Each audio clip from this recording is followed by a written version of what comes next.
Assalamualaikum warahmatullahi wabarakatuh. Alhamdulillah rabbil alamin wassalatu wassalamu ala asyrafil anbiya'i wal mursalin. Sayyidina Muhammadin wa ala alihi wa sahbihi ajma'in. Subhanaka la ilma lana illa ma 'allamtana innaka antal alimul hakim. Selamat jumpa lagi sahabat-sahabat dan teman-teman semua dalam program kita membincangkan hukum-hukum tajwid yang terdapat dalam juzuk yang ke-9 dan ayat yang ke-8 surah Al-Anfal, iaitu ayat yang ke 13 dan ayat yang ke-14. Untuk itu sila tumpukan perhatian sahabat-sahabat semua di papan putih di belakang saya. Saya duduk di depan papan putih tersebut supaya dapat sahabat-sahabat dapat melihat seluruh ayat yang kita bincangkan, insya-Allah. Baik. Saya ke belakang dulu. Kita mulai dengan isti'azah dan basmalah. A'udzubillahi minasyaitonirrajim. Bismillahirrahmanirrahim. Kalimah yang pertama kita jumpa zalika. Baik, za itu dibaca panjang 2 harakat kerana selepas baris alif terdapat huruf alif. Mat asli 2 harakat. Kemudian kita jumpa kalimah bi'annahum. Antara zalika dengan bi'annahum tidak ada apa-apa hukum, terus sambung dia zalika bi'annahum. An itu hendaklah didengungkan dengan hukum wajib bergunah 2 harakat. Manakala hum tu hendaklah dibaca dengan izhar syafawi kerana mim sakinah bertemu dengan huruf selain pada huruf mim, selain pada huruf ba, iaitu huruf shin. Baca dengan izhar. Dan ada tanda izhar di sini pada huruf mim itu. Dan dibaca dengan izhar syafawi. Dan kemudian kita jumpa kalimah syaku. Baik, perhatikan di sini. Shim alif lepas tu bertemu dengan huruf alif. Huruf alif ini adalah huruf mat. Tetapi huruf mat, selepas huruf mat terdapat huruf yang bertasydid. Maka hendaklah dibaca dengan mat lazim kalimi musaqqal. Kalimi mat lazim kalimi musaqqal, seperti kita membaca walau dhalin. Berapa panjang sya itu? Iaitu 6 harakat. Itu namanya mat lazim kalimi musaqqal. MQ saya buat musaqqal. Ringkasan dia. Dan kemudian perhatikan ku itu perlu bertemu dengan kalimah Allah. Naklah kita idgham syamsi kerana dalam kalimah Allah. Maknanya kalimah syaku dengan Allah itu ada hukum, iaitu idgham syamsi. Maka kita kena patuhi. Kita akan baca syakumoha. Dan idgham syamsi kan ku kepada lam jalalah, dan lam jalalah itu dibaca dengan tebal kerana sebelumnya berbaris hadapan huruf itu. Dan ha. Okey, selesai. Baik, kita pergi kepada berikutnya. Antara ha dengan wa itu tidak ada apa hukum, terus saja sambung. Allah wa rasulah. Allahu wa rasulah. Kalau saya berhenti di sini, jim boleh berhenti, boleh wasal. Kita cerita berhenti dahulu. Bila berhenti kita sukunkan huruf ha dhamir itu. Mana tak adalah huruf waw ni, tidak terlibat dulu. Dan ha tu barisnya pun tidak dibariskan, ha saja. Maka kita baca dengan wa rasulah, iaitu sukunkan huruf ha.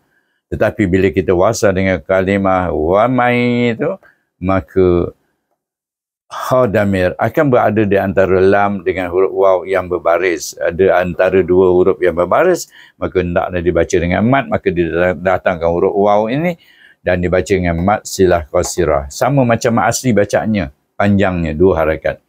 Wa rasulahu. Bila kita datangkan huruf mat ni baru boleh baca panjang hu itu. Kalau tak boleh. Baik, itu kalau kita wasal.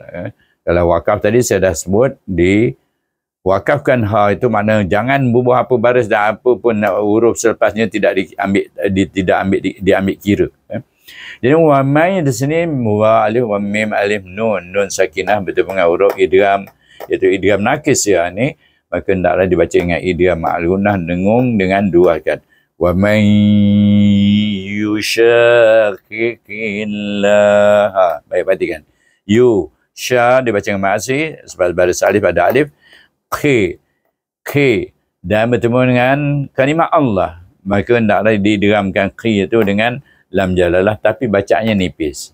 Sini tadi tebal kerana huruf sebelum lam jalal alif lam kalimah Allah itu adalah berbaris ya, berbaris bawah.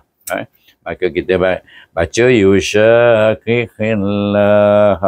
Yang tadi daripada sini wa may yushaqiqillah war rasulahu fa inna. Baik. Wa rasusu dibaca dengan mat asli, lahu sini sama seperti di sini. Sini kalau wasal baru kita baca dia mat sudah kasirah. Ini memang kita kena wasalkan. Tapi andai kata kita habis nafas, kita berhenti kat sini, kita buat macam ni jugalah. Kita sukunkan huruf ha damir dan baca dengan ni wa rasulullah. Okey, tapi kini kita nak nyambung terus. Kalau tak ada isyarat untuk kita berhenti, memang kita habis nafas. Wa rasulahu dengan mat silah qasirah juga 2 rakaat. Dah tahu kerana apa? Kenapa nak baca dengan mat? Kerana ha damir berada di antara lam dan fa yang berbaris. Fa inna in di sini. In taklah dibaca dengan wajib bergunah dan na itu taklah didiam samsi kepada kalimah Allah seperti di sini. Oleh kerana dia baris apa ni, baris alif. Baris waw pun dibaca dengan tebal, tebal 2 harakat. Fa innallaha. Baru pergi syadidu. Adakah antara ha dengan shin itu ada hukum? Tak ada. Tak ada tu hukum. Jadi maknanya kita baca fa innallaha syadidul iqab. Okey. Baik. Selepas itu kita perhatikan di sini. Lepas tu di itu dibaca dengan mat asli 2 rakaat kerana selepas dal baris ya atau baris bawah atau terdapat huruf ya, dal wadu bertemu dengan alif lam kamariyah, maka kita baca dengan izzah kamari. Kenapa dia alif lam kamariyah? Kalau alif lam syamsiah macam ni. Alif lam syamsiah macam ni, iaitu alif lam syamsiah juga di sini, iaitu di mana terdapat alif lam, lam tak ada tanda sukun, lam itu ada bertasydid huruf syamsiah tu. Sini tak ada. Lam ada tanda sukun.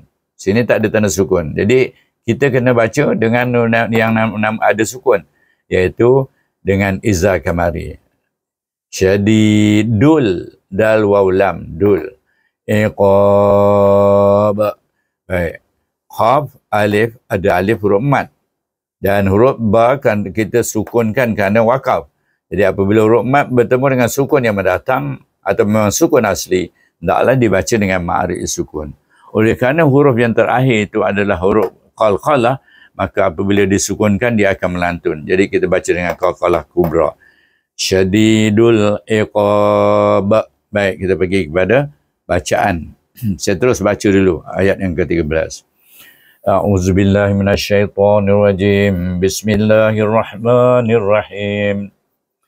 Zalika bi'annahum syaakullaha wa rasulahu wa man yushaqiqillaha wa rasulahu fa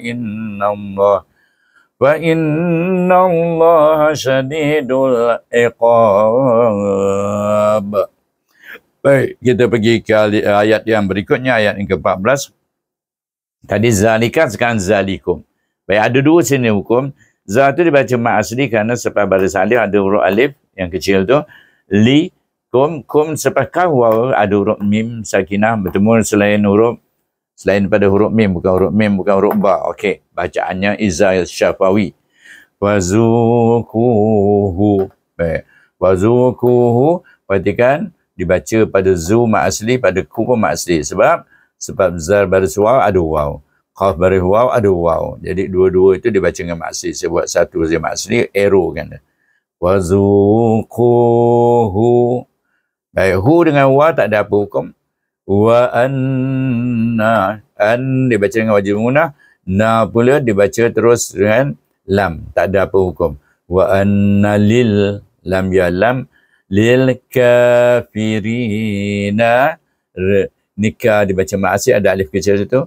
Ri pun sebelum ya dapat huruf baris ya atau baris bawah atau baris kasrah itu dibaca dengan ma'asih juga. Kemudian azaba, za dibaca dengan ma'asih kerana sebab za baris alif itu ada alif. Dan ba bertemu dengan alif lam, apa dia? Alif lam syamsiah. Idgham syamsi kan dia. Ba kepada huruf nun yang bertasydid. Bukan pada huruf lam. Lam kalau ada tanda sukun, sini tak ada tasydid. Kalau dia ada sukun, sini tak ada tasydid. Kalau ada tanda sukun, tak ada tasydid. Kalau tak ada tanda sukun, baru ada tasydid. Di azaban nar. Perhatikan. Di sini nun bertasydid, diwajib berunahkan dia dengan 2 harakat. Azaban nar. Boleh baca 2, 4, 6 harakat dengan ma'rif disukun. Kerana huruf ra disukunkan, sebelumnya terdapat huruf mad. Baik. Itu saja bacaan kita dan kita baca daripada mula. Itu ayat yang ke-14 permulaan. A'udzubillahi minasyaitonirrajim. Bismillahirrahmanirrahim.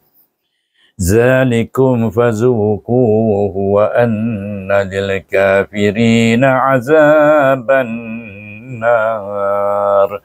Sadaqallahul azim.